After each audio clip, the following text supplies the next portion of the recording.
And so we ask ourselves, what motivates these people? What is inside of them? What is driving them? We need to see the full picture.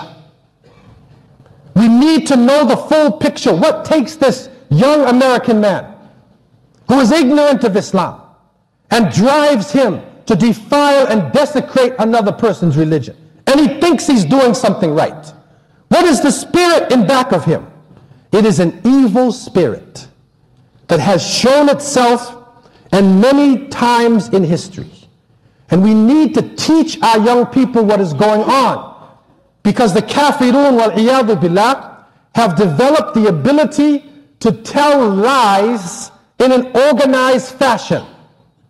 They create stories, put it into a visual text with sounds and sights, and a young person would look at it and think that it is real and believe that this is reality and be confused about themselves and confused about their history.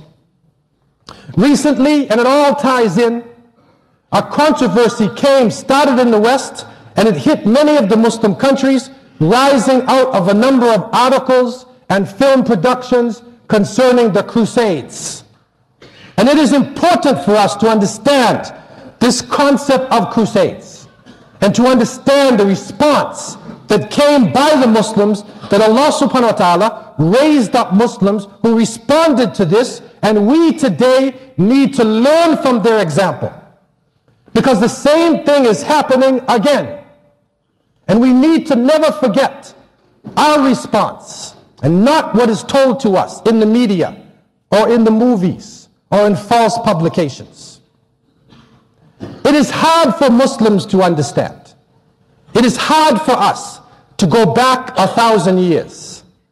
We think that we are poor people, that we are weak people, that the Western powers, that they are intelligent people, they deserve money, they deserve power, they have airplanes, they have elevators, they have new computers, they control the media. It seems like they're doing everything that is right, but it is hard for us to go back in time, but we need to do this to understand that when these crusades happened in the 11th century and going on, it was part of a process that the European countries were coming out of what they call the Dark Ages. The Roman Empire had fallen. Their science, mathematics, their knowledge was controlled by monks in monasteries who would kill and torture a person who studied science. If you study mathematics, they torture you. It's hard for us to imagine.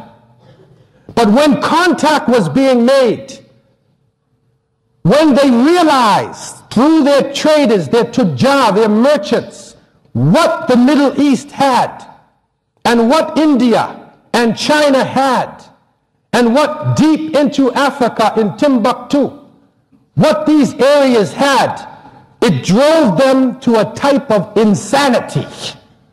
They lost their minds. Marco Polo came back and he showed them, these people, they don't live like us. They have running water. They put spice in their food. They use deodorant. They have silk. They have mathematics. They have sciences. They do operations on the brain. They understand the nervous system. They have so many things around them. He came back and the people lost their self.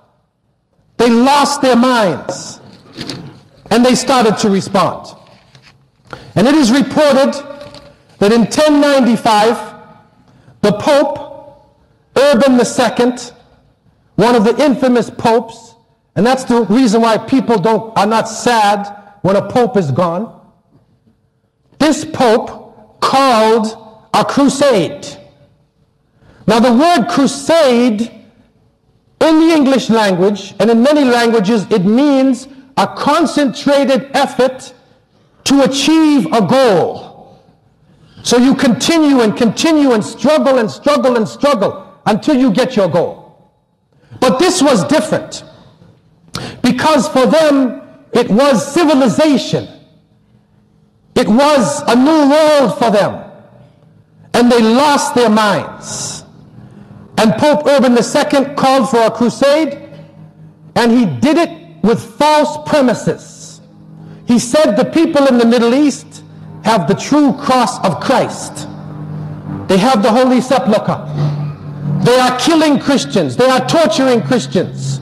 This is a lie, because the Christians and the Jews lived under the Muslims in a state of peace. But he called them and he said, if you go on this journey, you will get forgiveness of your sins. If you die on this journey, you will get forgiveness of their sins. And he said, God wills it. And 150,000 people responded to the Pope.